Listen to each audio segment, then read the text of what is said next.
Hi everybody, it's Felix here from the Heart Centre. So nice to see you all again. I am just coming on to talk about core soul wounds, as we're currently experiencing a very, very, very rapid integration of the soul at the moment. And this has been going on. I'm filming this now on November 17th. It's been going on for about 3, 4 weeks, if not longer. Things are really heating up at the moment, and we're being asked to really look at the negative ego, but also the core soul wound behind it that would create the negative ego. That's what I'm here to do basically, is just to kind of talk to you about that. So the first thing I'd like to look at here is what is a core soul wound. And I've got some notes, so you may see me kind of dropping my eyes down to take a look.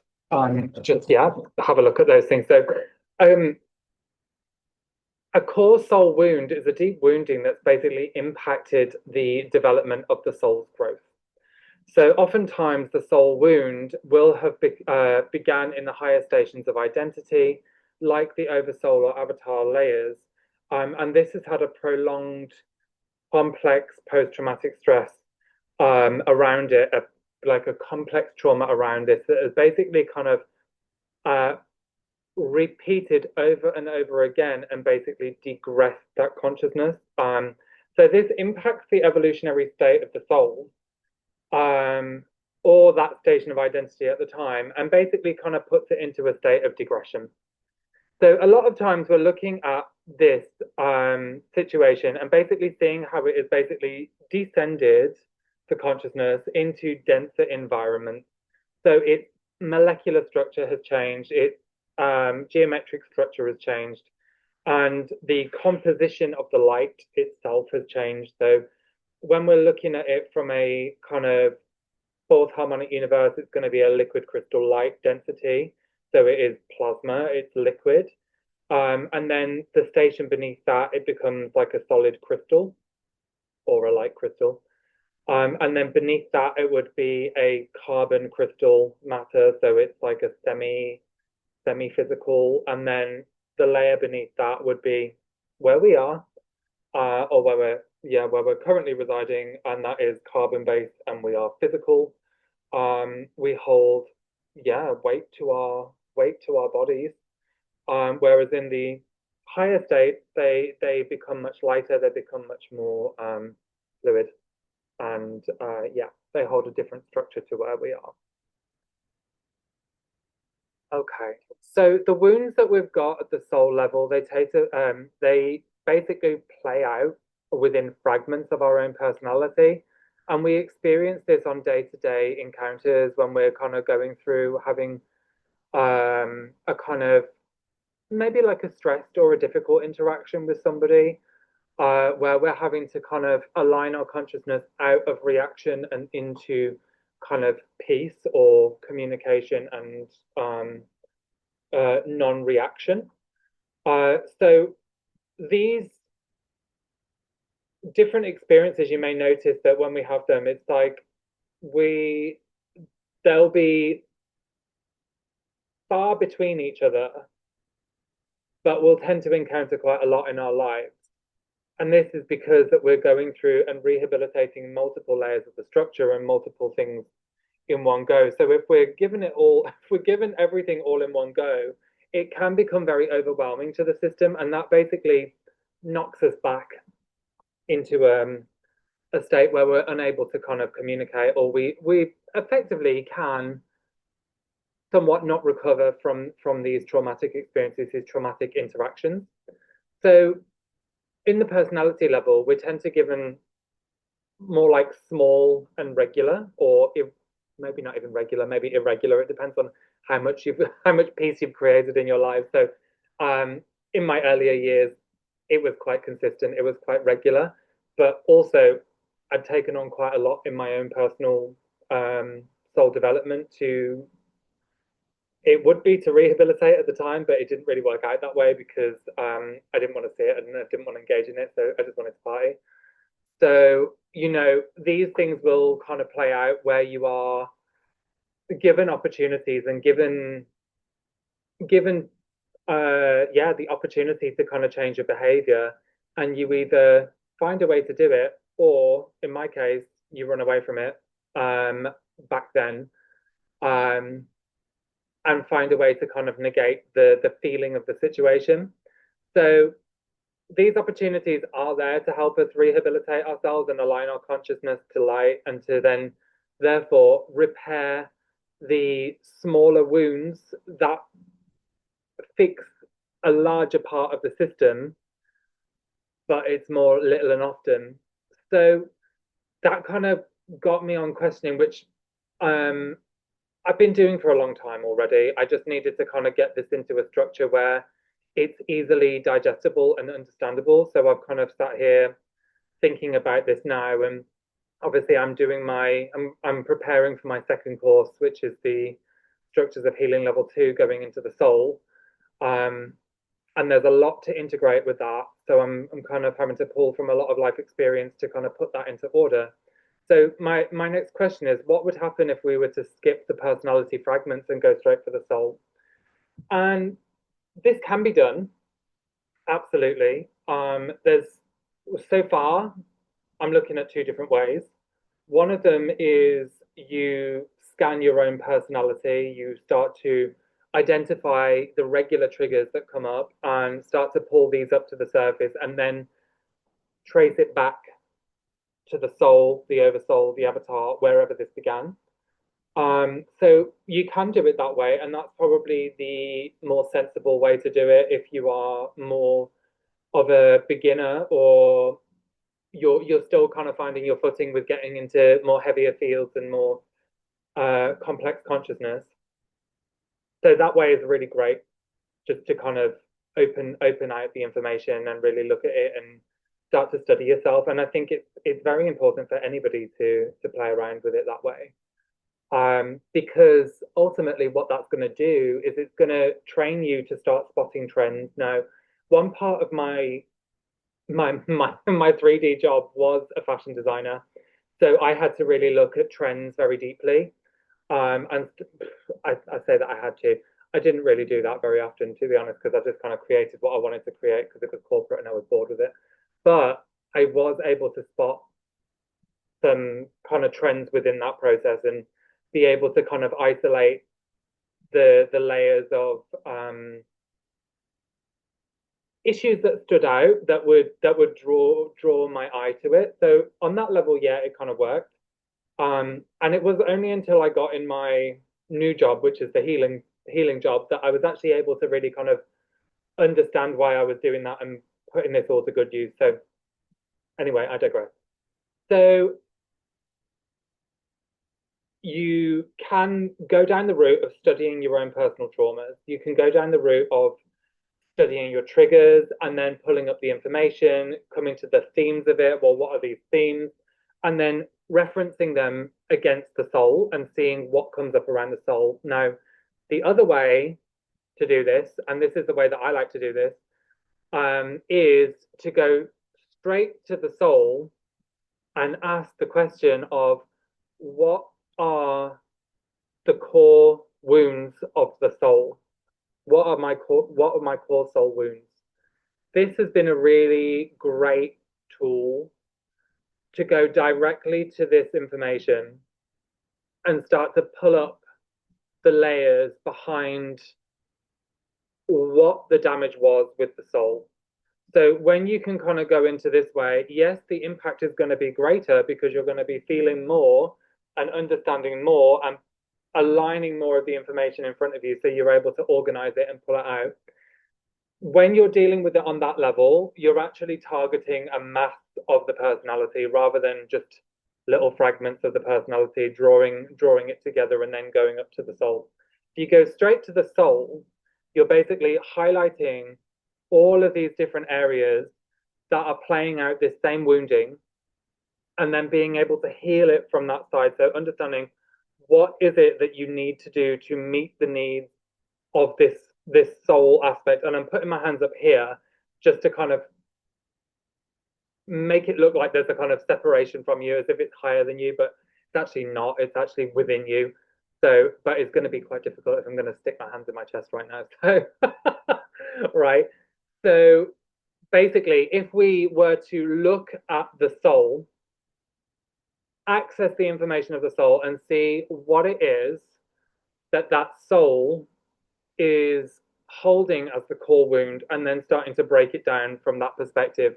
Now, the interesting thing about this is that this will go upwards, it will go to the oversoul, it will go to the avatar, but it will also link down to the personality, because the personality is the fractalized expression of the soul. The personality has split many, many times when dealing with the traumas of the soul. So the experiences that you've gone through reflect that of the damage of the soul. And if the soul is the true identity and the personality is the false identity, the created identity to help you manage and deal with certain situations, deal with heavier waves of information that might give you a false sense of security, to manage dealing with talking with the bully at work, or dealing with an abandonment issue. These things, these false overlays that are kind of interwoven within the personality, will give the illusion of courage. In some cases, they can give courage, but usually when they're left in balance, they will come out more as a reaction rather than as an action. And with the soul's identity, the soul will kind of progress peace through it. So if we're able to kind of heal the deeper wound behind the soul, this is then going to start clearing up the legwork of the personality. So it's a way of kind of identifying a much bigger chunk of the wound and then repairing a big chunk of the wound.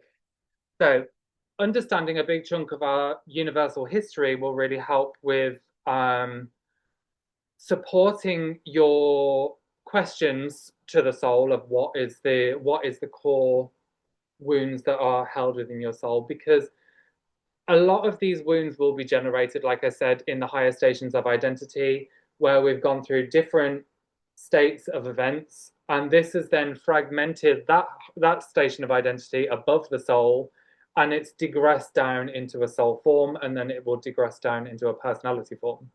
So very important to kind of understand that, because then we're actually able to look at what actually are core soul wounds. And I've got some examples here that I think would be really helpful to kind of look at. And that the first one being Galactic War. So the very first level of damage came in through the Lyran Wars in this universe. The Lyran Wars basically started with the Guardians of the 11th Stargate, which were the Anu. Their genetic template digressed because of mixed interbreeding, which we know as hybridization, which I'll get to in a bit. Their template digressed, and they started becoming kind of quite narcissistic and breeding themselves with, or blending their genetics with other races to kind of create sub races. And then the 10th Stargate, which was the Seraphim, were kind of guardians of that one, the Gold Order, and an offshoot of the Seraphim was the Draconian races. So they ended up as well digressing their template and ended up fighting with the Anu. And the Anu basically claimed genetic superiority. They thought that, and then went to the Guardians of the 12th Gate, which was the Anuhazi and the Aramatena Gate. So Aramatena was saying no. The Elohai Anuhazi race was saying no. This is your place. This is what you've got to look up your guardianship of, because you've got the key codes for that. Nobody is above each other. Blah blah blah blah blah. And everybody is on an equal wavelength. While these two races, they didn't like that, and then they ended up fighting and then targeting the 12th gate, and then this big explosion and blow up kind of happened, and then the Cradle of Lyra was destroyed. So that impacted all of the avatar levels of the field. So then when that happened, this then digressed the consciousness down into the the crystal matter. There, what we've got going on is the Gaian Wars, which was the Gaian Wars, the Electric Wars. That was the original universal invasion. So we've got this galactic war that happened up there. We've then got another war that happened in the Gaian Wars, and that's when the universal invasion happened. This was a really big one because the universal invasion effectively, we saw the artificial intelligence systems being moved in and taking over the universal rod, which was held at the galactic core. So that was a taking over of the universal mind. So that impacts every other station of mind that we've got going on there. Within that as well, we've also got the artificial intelligence systems, which is another level of trauma, and the reversal systems that were brought in, which basically drain the life force out of us and reverse the consciousness to digress it and compact the molecular structure and then densify our forms into more heavier and heavier matter. So what we can see with that is we've got a digression into the soul, the carbon crystal matter, and then also a creation of that into the earth matter, the physical matter, somewhere along the way, because in between that, in the soul level, we've got planetary end times, the cataclysms that happened on Tara, which resulted basically in the destruction of the fifth dimensional Earth. So we've got this imprint of cataclysms playing out at the soul level, which then basically that planet was then sucked into the sun, or the sun of Tara, and basically was spat out in our solar system and then became our solar system. All of these fragments of Tara became our solar system. So what we've got there is layers and layers and layers of information that have, each of these have their own unique kind of traumas around them and fractures around them that we're working to rehabilitate and restore to claim back our levels of power within that. But then each of these traumas will have their own offshoots of trauma. So we're looking at the kind of reversal systems, having our energy drained out of us to support a negative system, which is the artificial intelligence, the invasion by the Weezer and the Borger. So our energy is basically being consumed and pulled into that, which is then disconnecting us from the awareness of source, plus with the hybridization experiments that happened on Tara and also higher up as well in the avatar levels. We've got the digression of our DNA templates, which basically when we get down to the Tara destruction and then onto Earth as we know it, we've got the loss of our race memories, our connection to the Christos. So all of these things have caused profound impact on the soul, and all of these things we are working to rehabilitate and bring back into alignment, because we are currently integrating the soul. We are currently claiming our souls back because our old personalities are kind of becoming a little bit redundant in the best possible way, because we have learned a lot of things and we are now ready to kind of move back into our soul self. So we are basically upfolding our consciousness into a much more beautiful, true to light, true to us state of being, where the personality that we created to support ourselves to manage in these dense environments is ready to be let go of. So in order to do that, we have to heal the soul, to let the soul blossom through the personality, so we know that we are safe and secure at that level. And this just starts to unpick and unthread all of these lower levels of the personality and allow it to be absorbed back into the soul. So that's kind of where I'm at. And I just wanted to share that with you because I really hope it will help wherever you guys are at the moment. And yeah, if there's other things that you guys want me to look at as well, please drop me a comment down below. I'd love to do some topic readings or you know, yeah, like look at some things for you guys if you are interested in that. I'm very happy to do so, and happy to answer your healing questions and things like that. So yeah, I'm gonna love you and leave you all anyway. I wish you all a wonderful day. And yeah, I look forward to chatting with you again soon. Bye now.